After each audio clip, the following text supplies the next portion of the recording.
We have head coach Stephanie White. We'll pause for opening statement and then go to questions in the room, then on Zoom. Just a gutsy win by our team. It wasn't pretty all the time. It was a game of runs. Minnesota's an outstanding team. They're a matchup nightmare. They're well coached. They made timely plays. And fortunately, we were able to make timely plays as well and come out with a win. Questions? Emily, go ahead. Just now with a couple of slow first quarters in a row, are you seeing any kind of pattern with the slower starts and what's sort of picking up for you guys in the second half? Yeah, I think our defense early, our energy on the defensive end, our execution on the defensive end, our sense of urgency on the defensive end hasn't been there, particularly in on-ball screen actions. But you see a difference when we impose our will and we dictate versus when we react, and we were really reactive in that first quarter. Azar?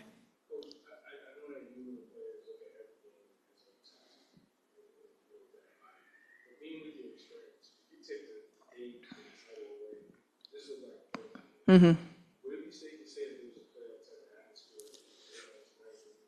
Yeah, I think every game, it really, there's no gimmies in this league. And, every game matters, every possession matters. This is the team that we played in the playoffs a year ago. We certainly knew, what they're capable of. And, we have lofty expectations here, and we've got a competitive group that hates to lose. And so you see that in the intensity of how they play. We got to clean up a few things in execution, and it will allow us to work smarter and not harder. I think we got to get a little bit better in some of those areas. Maggie, go ahead.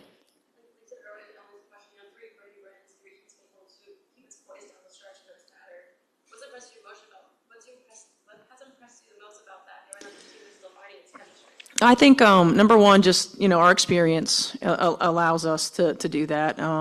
When you've got our big three, they make timely plays, whether that's on offense or defense. I thought DB's steal was huge.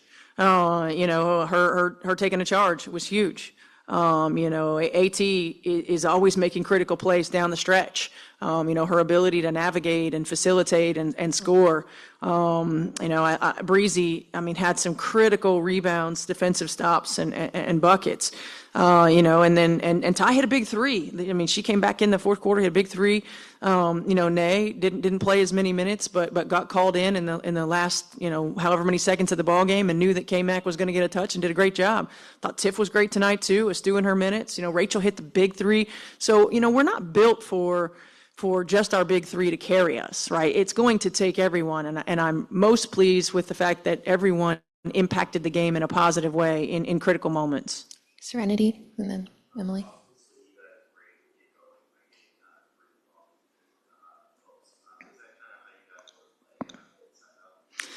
I think we certainly do, but this was a matchup. When you look at the bigs for Minnesota, certainly, they're missing Dorka Juhas and somebody that has a bigger body on the interior, so we knew we had an advantage. So we wanted to get her touches early and often. And I felt like as the game progressed, we got a little tunnel vision on how we were getting it to her, trying to get her on the first action instead of, working the first action and then leading to second and third side looks. So that's an area that we'll have to continue to improve on. We didn't play with her for most of last season, so learning how to get reintegrated into the system and how we can find her in a timely manner is going to be a growth process for us. Emily? Mm-hmm. Just what did you like about her in that lineup? What did you think was working? I liked what she was doing on the defensive end of the floor. I liked her activity level. She got some critical rebounds for us. Did a really good job of staying in plays on D, and she was a +9, off the bench, and that's big time. That's important, and she stayed engaged. Azar?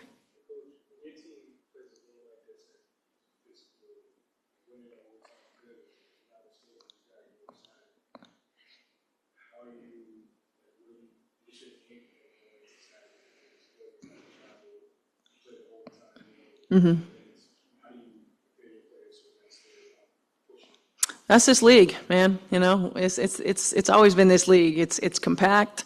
You play a lot in a short period of time, they've got to do their due diligence in terms of rest and recovery and refueling. We've got to be smart, as a staff and in terms of how we're preparing, more mental than physical with a day in between. Watching the film, talking through our execution. Thankfully we have a shoot around on Saturday. But more than anything, we got to make sure that they get rested, recovered, and then mentally we got to get prepared for the next game.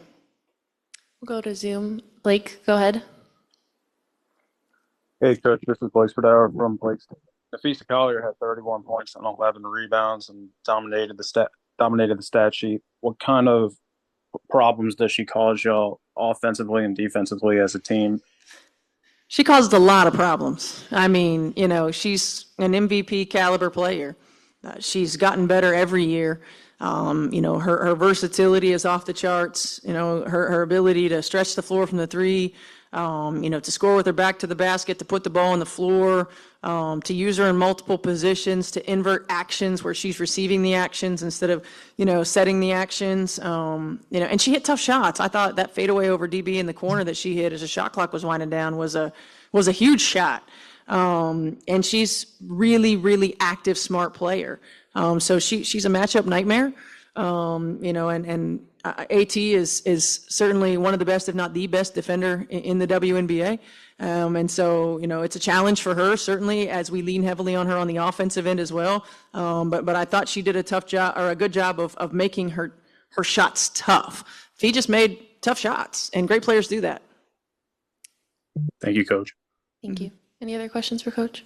Yep, go ahead, Deshaun. Coach, last year, Connecticut's son pretty much got off to a blazing start started this season. I want to say 6-1. And this year, you're off to a similar start. What is the overall message for you to your players that this season is a marathon? Let's not look too far ahead. We had a similar start from last year. Yeah, we don't think too much about last year. It was a different team, right? Like we got a whole lot of different people in this locker room. The expectation in Connecticut is to win, and we've had some gutted out wins already this season. In a perfect world, we're not having to play such heavy minutes, but it is what it is. I think we have to continue to try to work our rotations. We got to continue to try to find ways to get subs in, and sometimes that's around timeouts. It's not actually game action. But the bigger message is that, look, we gotta stay together. We're gonna have ups and downs. It's a game of runs. It's a season of runs. We're gonna hit adversity. We're gonna win some. We're gonna lose some. But it is a marathon, and we don't want to be playing our best basketball in May and June. We want to be playing our best basketball in September and October. And so we just have to stay the course. All right, we'll go last question on Zoom. George, go ahead. George Guay here from the Just Say Guay Sports Podcast. Can you guys hear me? Barely. If you speak up a little more. George Guay here from the Just Say Guay Sports Podcast. Coach, congrats on the win. In a night like tonight where you guys go 18 from 21 from the line and the other team shoots 60%, how much does that show how important it is in tight games to hit your free throws?